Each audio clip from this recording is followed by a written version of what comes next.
Você já orou muito por alguma coisa e não foi respondido e achou que talvez a sua oração estivesse batendo no teto e voltando? Olá, irmãos, eu sou o José e estamos começando a 7ª lição do nosso contexto bíblico deste segundo trimestre. O título da lição da semana toda é A Oração na Prática. E temos essa tirinha que fala o seguinte: Senhor, um filho eu peço. Senhor, não te esqueças de mim nem do meu filho. Obrigada, Senhor. A espera foi recompensada. Essa tirinha está falando sobre a história de Ana, que teve o seu filho chamado Samuel. E o texto-chave da nossa lição dessa semana é 1 Samuel 1, do versículo 1 ao 28. O subtítulo de hoje é Confiança pela oração. Ana, ela orou por muito tempo pedindo esse filho para Deus. E foram anos de choro e de espera. Anos em que ela foi provocada pela outra esposa de seu marido. E Ana também entendeu ao longo desse tempo todo que a oração não é um balcão em que você vai pedindo as coisas em troca, né? Vai negociando, eu te dou 10 reais e você me dá um drink. É sim uma conexão. Mas em Mateus 7, versículo 7, está escrito que tudo aquilo que nós pedimos nos será dado. Mas por que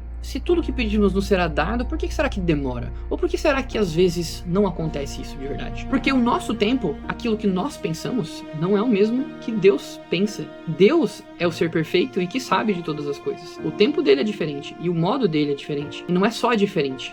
Eles são perfeitos. Então, ao lermos Mateus 7, versículo 7, nós não podemos esquecer de 1 João 5, versículo 14. Não podemos pegar só aquela parte da Bíblia que fala que pedirmos, vamos ganhar e opa, então vou sair pedindo. Temos que lembrar de 1 João que vai falar, ele nos ouve se pedirmos segundo a vontade dele. A partir do momento que temos Jesus aqui dentro, tudo que pedirmos será da vontade dele também. Como Deus responde só no tempo dele, nós podemos enxergar que ele tinha algo muito maior para Davi e para Paulo, por exemplo. Para Davi ele disse não, e ele também disse não para Paulo em relação ao espinho que Paulo tinha. Mas por quê? Porque ele tinha algo maior. A oração não serve para a gente avisar a Deus o que nós queremos, ele já sabe de tudo. A oração não serve para tentarmos persuadir Deus a fazer o que nós estamos desejando. A oração serve para alinhar o nosso coração com a vontade dele. Se a resposta da sua oração não veio ainda, é porque às vezes isso também é uma resposta. Na verdade, a todo momento estamos recebendo resposta de nossas orações. Então nós precisamos aprender a entender o que Deus está desejando para nós naquele momento. A espera de Ana foi recompensada, porque ela cada vez mais, com mais frustração,